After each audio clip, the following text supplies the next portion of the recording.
आदरणीय बंधुओं, माताओं व मेरी प्यारी बहनों, राधे राधे।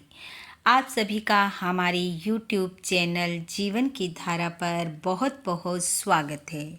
बंधुओं, आज हम इस वीडियो में भगवान जगन्नाथ जी व उनके परम भक्त रघुदास जी की एक बहुत ही भाव विभोर कर देने वाली कथा सुनेंगे, जिसे सुनने और सुनाने वाले पर जगन्नाथ जी की विशेष कृपा बनी रहती है और उनकी प्रत्येक कामना जगन्नाथ जी की कृपा से अवश्य पूर्ण होती है। कथा सुनने के बाद यदि आप हमारे चैनल पर नए हैं तो कृपया हमारे चैनल को सब्सक्राइब करें, बेल आइकन को प्रेस करें ताकि हमारी वीडियो की नोटिफिकेशन सबसे पहले आप तक पहुंचे। वीडियो को शेयर व लाइक भी जरूर करें। कथा के अनुसार जगन्नाथपुरी में भगवान जगन्नाथ जी के परम भक्त रघुदास जी रहा करते थे।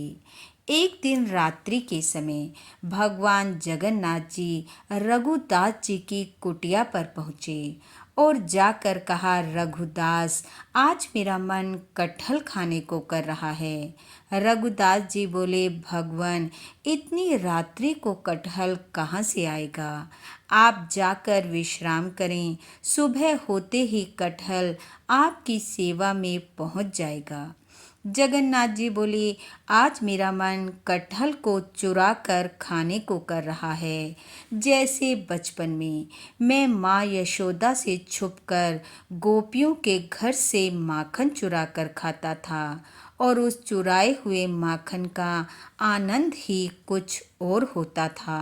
मैं चाहता हूँ उस आनंद की अनुभूति मैं आज तुम्हें भी कराऊं। रघुदास जी बोले, नहीं प्रभु, मुझे ऐसी अनुभूति नहीं करनी। जगन्नाथ जी ने कहा, हम दोनों यहाँ के राजा के बाग में जाएंगे और वहाँ से कटहल चुरा कर खाएंगे। रघुदास जी बोले, प्रभु, ये आप क्या कह रहे हैं? कटहल चोरी करते हुए यदि हम पकड़े गए तो आप तो भाग जाएंगे और मैं पकड़ा जाऊंगा, और फिर क्या होगा ये तो आप जानते ही हैं। रघुदास जी ने जगन्नाथ जी को बहुत तरह से समझाया, पर वे ना माने और आखिर भक्त को भगवान के साथ चलना ही पड़ा। आधी रात का समय था। दोनों पहुंच गए राजा के बाग में और शीघ्र ही उन्हें कटहल का पेड़ भी मिल गया। पेड़ देख जगन्नाथ जी कहने लगे, रघुदास, देखो ये कटहल का कितना विशाल पेड़ है, इस पर कितने सुंदर फल लगे हैं। अब तुम जल्दी से इस पेड़ पर चढ़ जाओ और मैं नीचे खड़ा रहूँगा। तुम फल तोड़कर फेंकना, मैं पकड़ लूँगा और फिर तुम धीरे से नीचे आ जाना। फिर हम फल लेकर यहाँ से भाग जाएंगे और किसी सुरक्षित स्थान पर जाकर इसे खाएंगे। अब रघुदास जी क्या करते? वो चढ़ गए पेड़ पर कटहल तोड़ने। पेड़ पर चढ़ते ही रघुदास जी को एक बड़ा कटहल का फल मिल गया, जिसे उन्होंने तोड़ा और आवाज लगाई, जगन्नाथ जी, आप तैयार होना, मैं फल नीचे गिर रहा हूँ। भगवान बोले, हाँ रघुदास, मैं तैयार हूँ, तुम फल नीचे फेंक दो, मैं पकड़ लूँगा। जैसे ही रघुदास ने फल नीचे फेंका तो वो क्या देखते हैं, जगन्नाथ जी तो नीचे हैं ही नहीं। फल धरती पर गिरा, जोर से आवाज हुई और कटहल दो हिस्सों में बट गया। जब राजा के सिपाहियों ने आवाज सुनी तो वे समझ गए कि जरूर कोई कटहल की चोरी कर रहा है। वह भागे भागे पेड़ के पास पहुँचे। जाकर देखा तो कटहल दो हिस्सों में जमीन पर पड़ा है और ऊपर नजर उठाई तो देखा रघुदास जी पेड़ पर बैठे हैं। यह देखकर सिपाही हैरान रह गए। भागकर राजा के पास गए और सारी बात बताई। यह सुन राजा को यकीन नहीं हुआ। वह सिपाहियों के साथ स्वयं बगीचे में पहुंचा। जाकर देखा तो रघुदास जी अभी भी पेड़ पर ही बैठे थे। राजा ने उन्हें नीचे आने को कहा। रघुदास जी पेड़ से नीचे उतरे।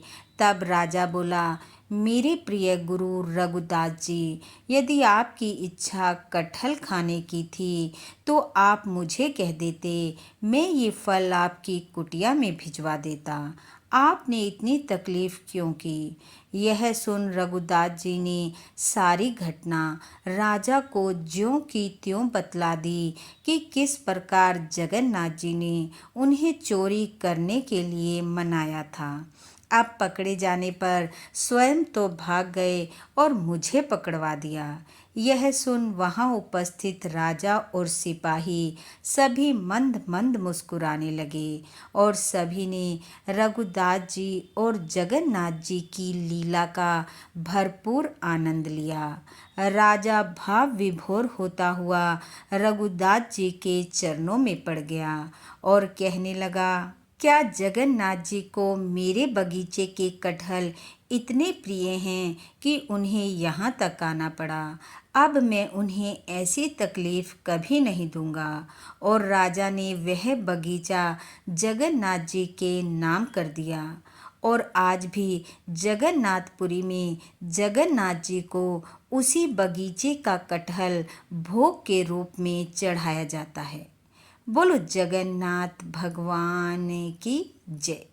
बंधु, भगवान जगन्नाथ जी की कृपा आप व आपके परिवार पर सदैव बनी रहे।